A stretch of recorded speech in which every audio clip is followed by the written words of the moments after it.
Hello, I'm John, this is my great unclean one, and you're watching Wargames, Models and Other Hobbies.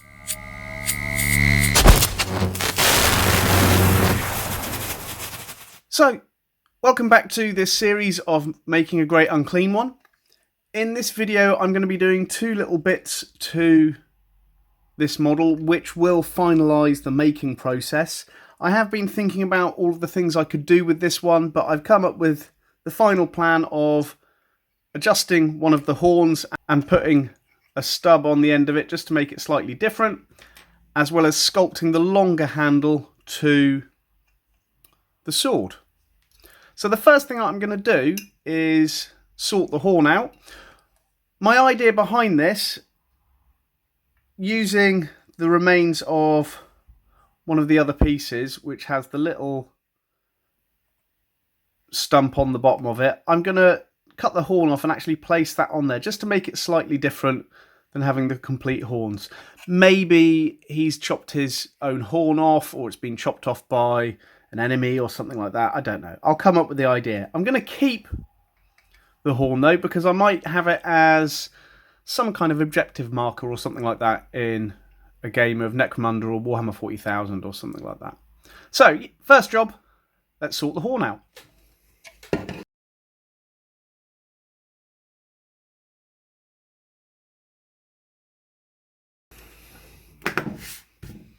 Okay, there I have it chopped off on the bottom.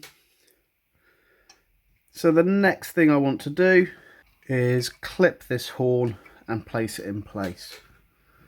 So looking at this, what I'm thinking, somewhere about there. I'm going to mark it with my scalpel. Then with the clippers, I'm just going to take that off. So I've done it now without a little bit of sculpting or anything. There's no going back. So I'm going to put that to one side because I'm going to keep that for another time. And see how that looks on there. Yeah, that's what I'm looking for. Okay, so let's tidy that up. So get a nice flat edge on there.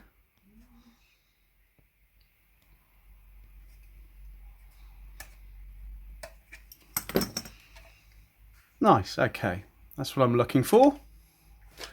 So let's get some plastic glue.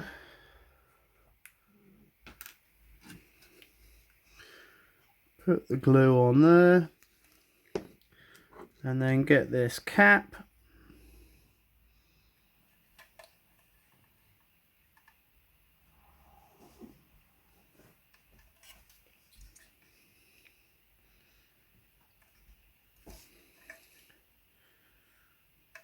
Place it in place. There we go. Yeah, I like the way that's turned out. Okay.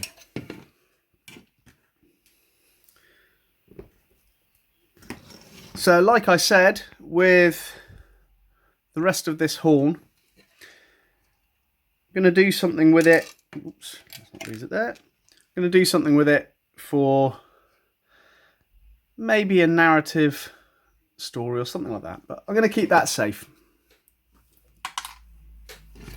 So the next job, I want to sculpt the rest of this handle for the sword. And to do that, I'm going to use green stuff.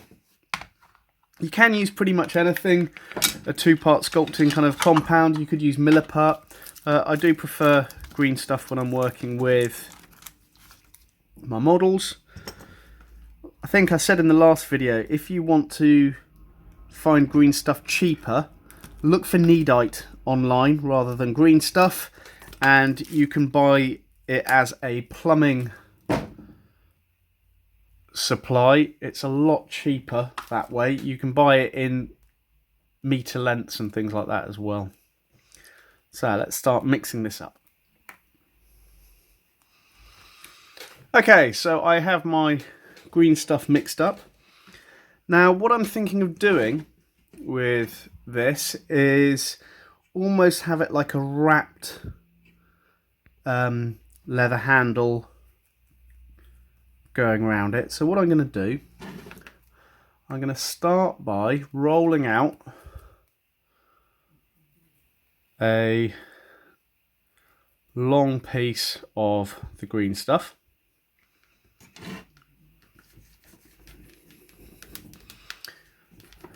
And try and get it as even as I can. I'm not too worried though, because I can always sculpt the detail in while I'm putting it on. Okay, so there is this long piece. So what I'm going to do, I'm going to place that on like that. And with one of my sculpting tools, I'm just going to push that edge in. And I'm going to basically follow it round. So starting up by the handle as I push it round. I want to keep it on the edge, just like that. And now I've got to the start point again. I'm going to bring that round.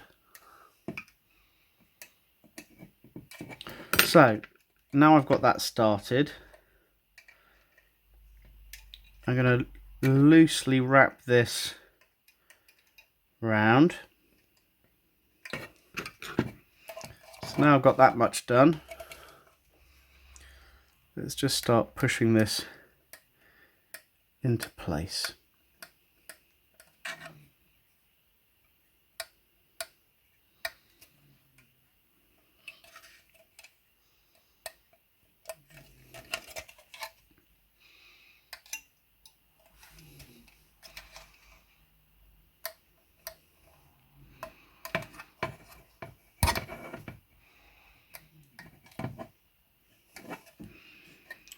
Let's unwind that a little bit. Right, so I'm going to bring this all the way around.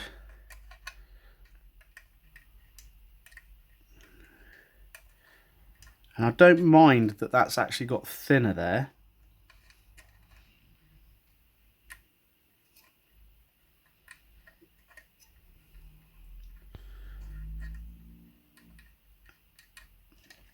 Nice. I've got just the right amount on that sausage of green stuff. So I'm going to just push that in by hand to begin with.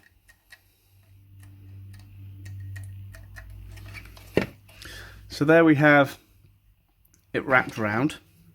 What I want to make sure is that this section here is tucked in.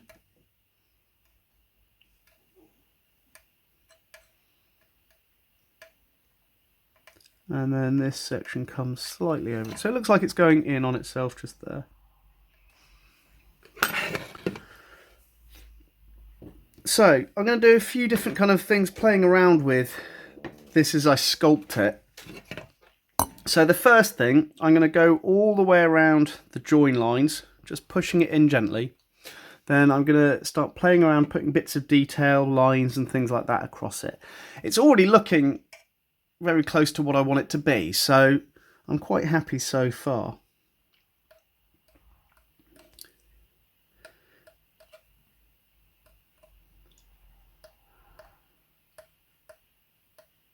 But what I'll do, rather than twisting it round and round, I'll do it a side at a time with an area that I can see and work on at the same time.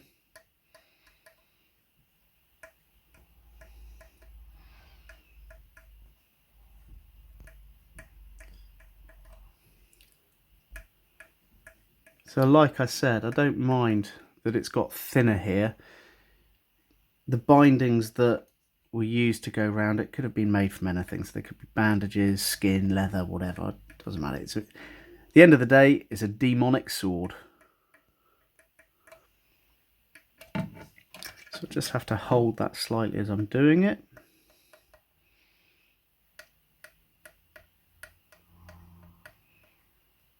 There is there's a little bit of fluff caught on that. There we go, that's got rid of it. Let's just put that back together.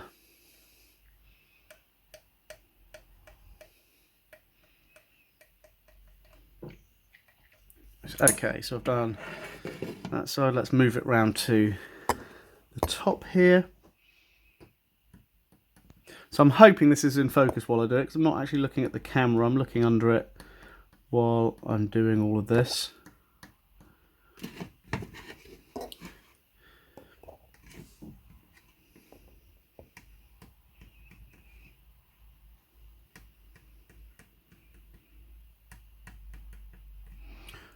So all I'm trying to do at the moment is to blend the seam of these where they join together, just to make it slightly stronger as it goes round.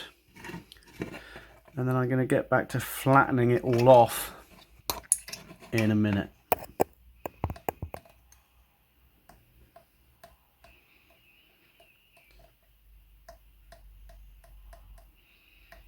So I haven't got any reference for this. Normally if I'm sculpting, I do like to have some kind of reference, whether it's already on the model or whether I find some pictures of something that I'm looking for. But I'm going with a kind of a bit more of an organic process with this, kind of see where it goes.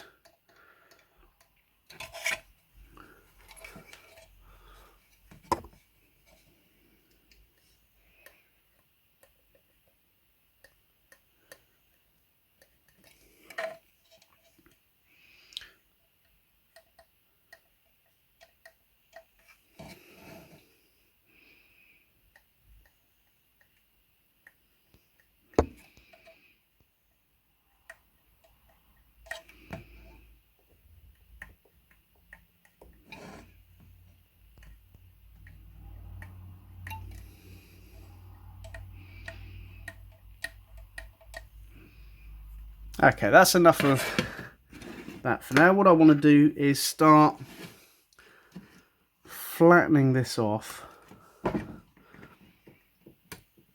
as I go around. And I'm going to use the flat end of this spoon tool on the end of this sculpting tool.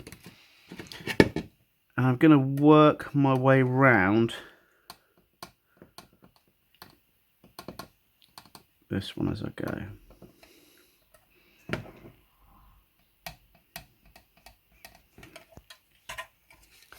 So hopefully you can see this on camera while I'm doing it.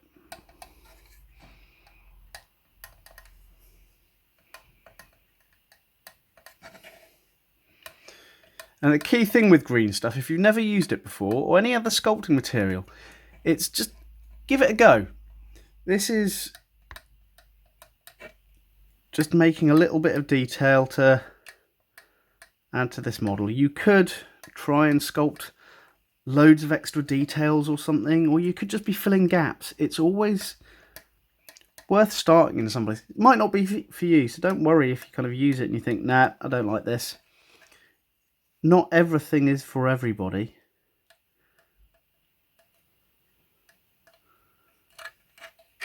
But I'd always say give it a go.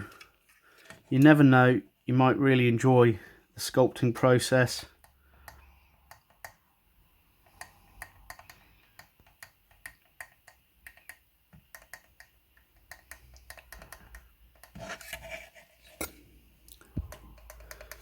And I do enjoy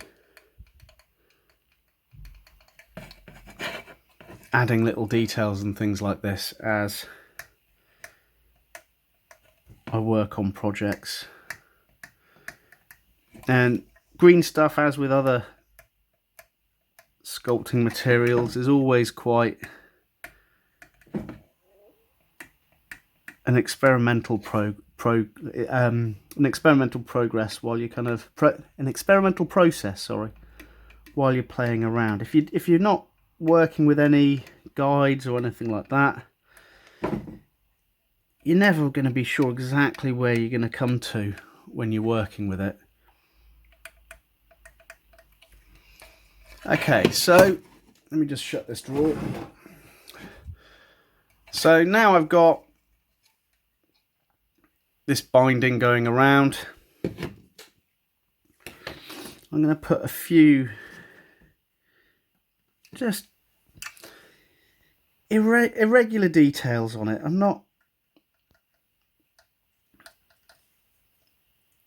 kind of just playing around here, seeing what textures I can get to it.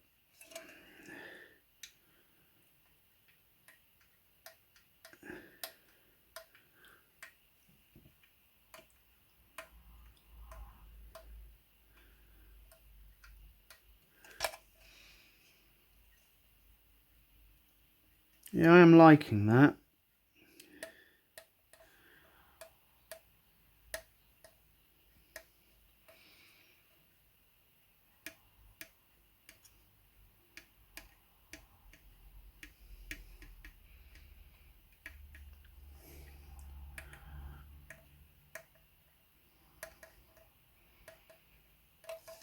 What I'm just trying to put the idea of any texture. I'm not kind of too worried. Yeah, I like the way that that's turned out now, actually. What I'm going to do, though, so it matches slightly, round the base of the hand there, I'm going to put a bit of green stuff and sculpt it in a similar way to this, just so it looks similar, so it ties it together. So I'm going to roll another little sausage of green stuff. I'm going to trim off what I don't need from this one, but I need to just place it in place first. There we go. So let's pull that bit off there. Bring that round. Pull that little bit off. So let's look at what tool I've got. Okay.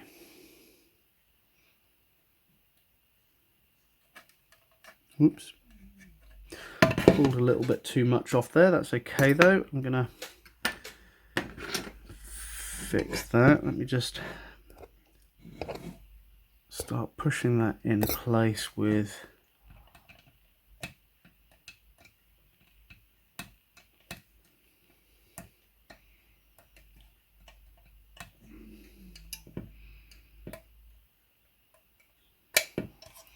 whoops, slipped a bit there. That's okay though.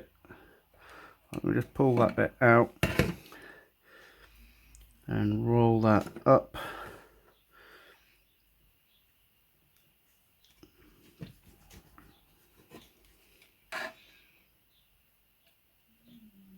Right.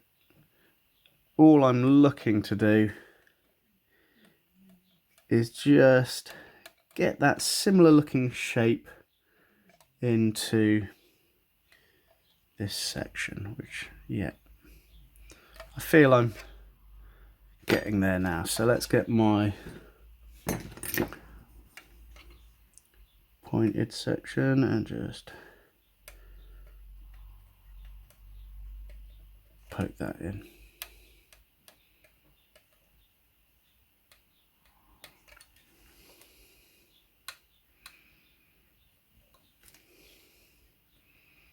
Oop, went off camera there, apologies. Okay. Yeah, I'm happy with that.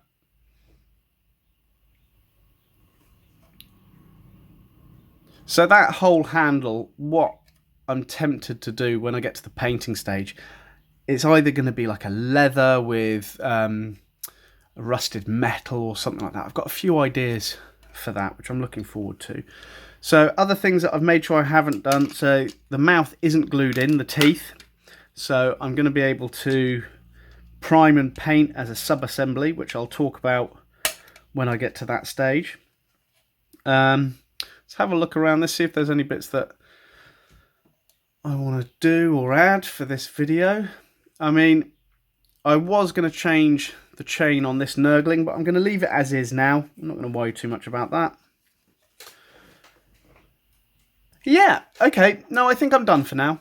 So, I've done the clipping of the horn for this guy, as well as the handle on the extended handle on this sword.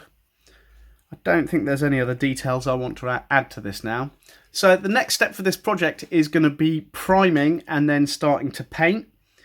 If you want to see the process of how I prime my models, please drop a comment and I'll record that just so people can see how I do it. And then the next videos will be starting the painting process of this great Unclean one. But I hope you found this video interesting and are enjoying the series. We're going to call it there for today. So my name's John. You've been watching War Games, Models and Other Hobbies.